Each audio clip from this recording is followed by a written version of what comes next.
All right, hey everybody, welcome back to the channel. This is Robert Smirking Gun Reviews. We're back with more Friends from College Season 1 in preparation for Season 2. We are doing Episode 2. It is called Connecticut House. So full spoilers if you haven't seen the episode. They really jam-pack a lot of chaos in 24 minutes. And I really dig it. It's silly. Oh, this whole episode is pretty silly, but in a good way. I enjoy the mess that they get themselves into, Ethan and Sam. Really, the writing's on the wall, right? Because, well, let's first talk about the beginning of this episode. I mean, so Lisa and Ethan are having sex in Marianne's apartment. Let's talk about her really quickly. I forgot to mention Jae-Soo Park, if I'm saying her name right. Never heard of her before. I've probably seen her and stuff and didn't even know it. But she rounds out the group. And so when I said Anna Parisi was kind of like the odd man out, at least I know of the actress. I don't know who Jae-Soo Park is. It just kind of seems like if they were going for people that you would recognize, I don't know. She's fine. She's fun in it. I mean, because she's the only one who knows about the affair.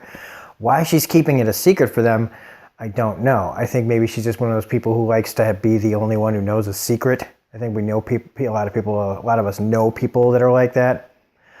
But she's fine in this. Another thing I really wanted to mention really quickly is the main titles. I really like how they do the timeline of showing the time periods go by at the dinner table. And I also wanted to mention that they played Pavement's New Haircut.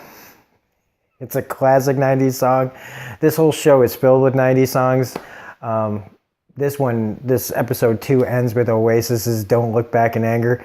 And I want to hate that song because I think Oasis are a bunch of twats. But as soon as I heard it, it took me back in time and I was like, oh, damn it. I hate Oasis. Why am I liking this song?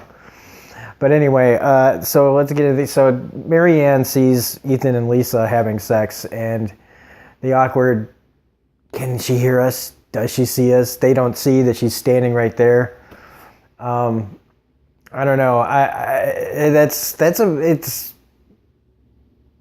don't know if anybody else has been there and like been doing something intimate and being caught by people, but I have, and it's fucking awkward. And they saw the awkwardness in this, except, see, they would have gotten away with it, but then they started talking shit. And that's what, the tables get turned on them, where Marianne is going, oh yeah, like when he asked her for coffee, oh yeah, give it to me. That was really good.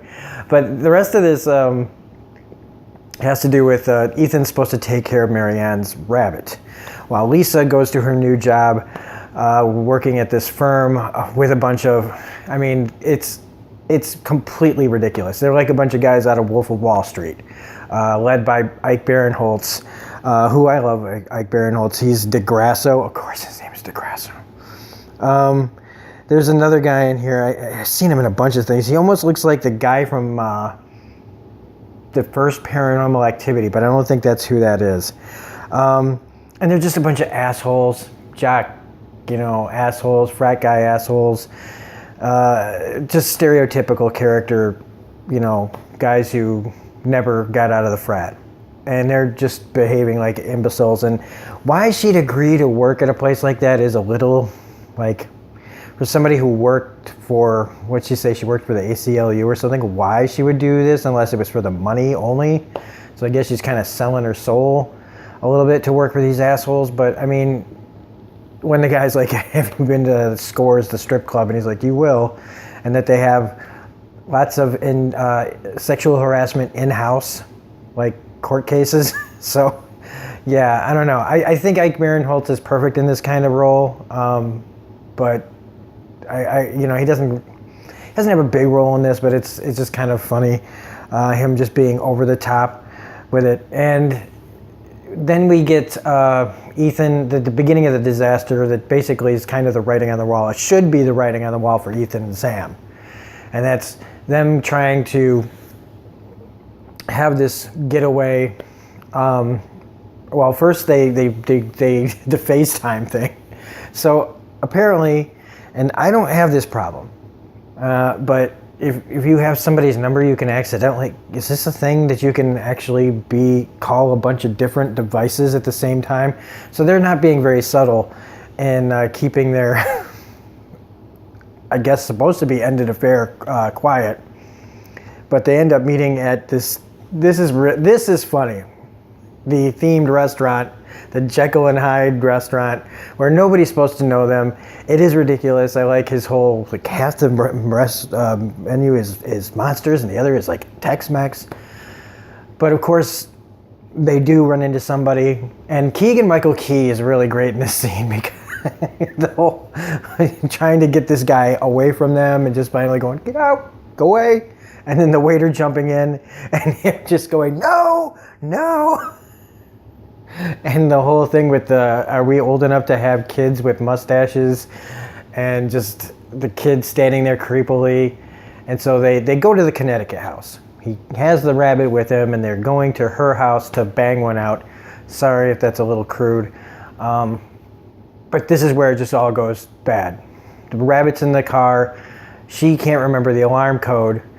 And so they're trying to figure out what to do. And he comes up with the brilliant idea of throwing a chair out the window, breaking the glass, saying, oh, well, we'll just call it a break-in.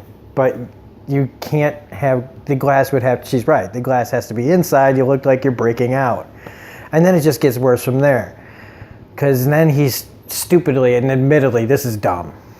This is a dumb thing. Like him trying to take the phone call from his wife, like, when she says, call her back, just call her back. Like, yeah, that's what a normal person does. And so I do call bullshit on this. This is just kind of bad writing. Like, why would this character do this? Unless they're just trying to show how stupid Ethan can be. Trying to explain the background noise to his wife who's having a bad day. And it ends with the rabbit hitting the windshield, which is a pretty funny little unexpected moment of they almost run into a bicyclist and boom, the rabbit just cracks into the windshield. And then him trying to cover it up, get a new rabbit, put mascara around its eyes, which again, there is that great, I think they did that just so they could have the line that, well, it's tested on animals already, just so he can look at her like, Jesus. But they just keep digging themselves deeper into a hole and deeper into a hole. And then they get to the play that they're supposed to be going to meet everybody. And then they start fucking in the car, in the street, and are arrested, are stopped by a cop who gives them a ticket for public fornication, which is a thing, I guess that's what you call it. I don't know. Never got a ticket for that. So, it should be enough is enough. All these things that keep happening to them in just a couple of hours. Meanwhile, Lisa is hanging out with Nick at a bar, and this is where you start to see, like, automatically that Ethan should be with Sam to be happy, and you can already see the chemistry between Lisa and Nick. And maybe it's predictable, but you can see where the show is headed, but that's fine, because I wouldn't want to spend too much time just hating the characters for making mistakes and being human, and so, but they don't do anything, but they do get wasted and buy costumes for the play that they're going to see, which is Marianne's role reversal streetcar named Desire, which is apparently like in a high school gym.